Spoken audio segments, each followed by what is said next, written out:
Hey, my name is Jeff, and I am the father of a teenage boy.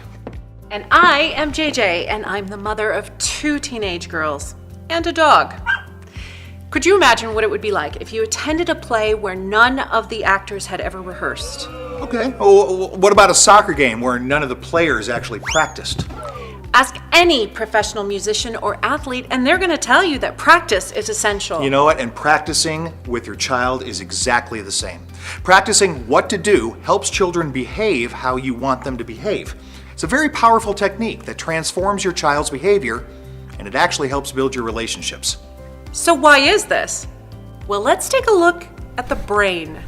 A recent study from York University studied the brain activity of ballet dancers.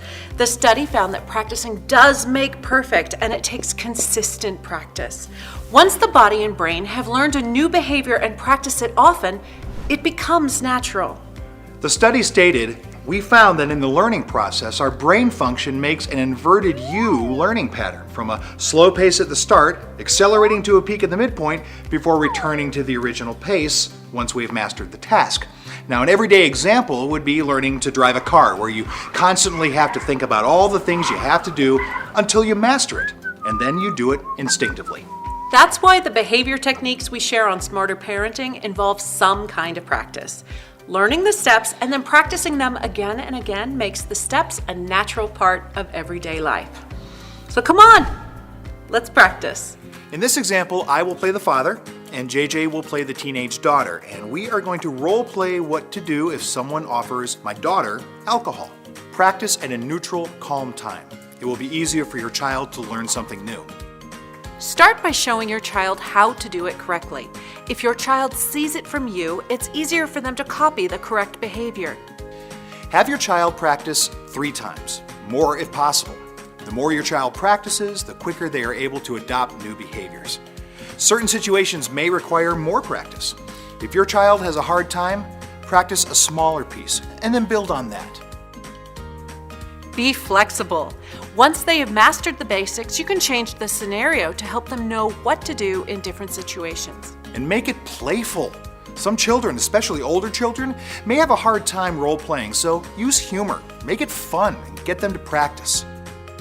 Parents, if it becomes frustrating and you start to feel angry, take a time out and come back at a neutral time. Keep practicing. Practice at various times and places over a week or 2 to really drive home the new behavior. Be patient, and over time, it will become natural.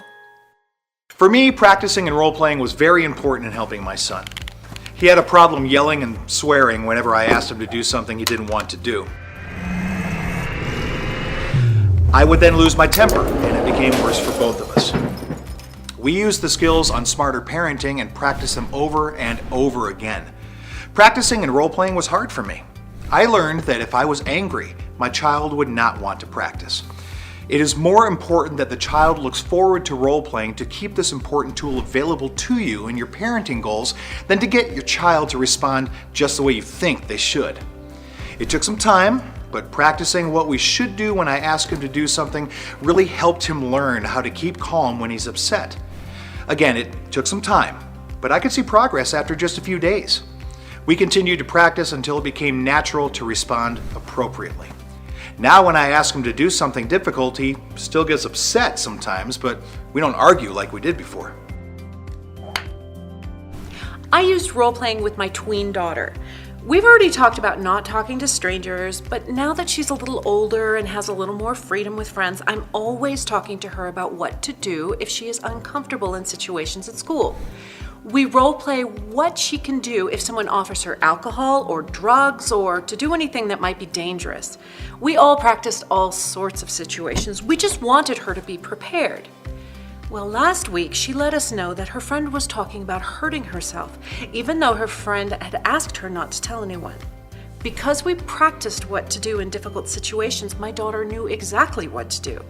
She reported it to a teacher and let us know what happened. We were able to help the girl and her parents. Her friend and family were grateful my daughter reported it, even though she felt pressure not to say anything.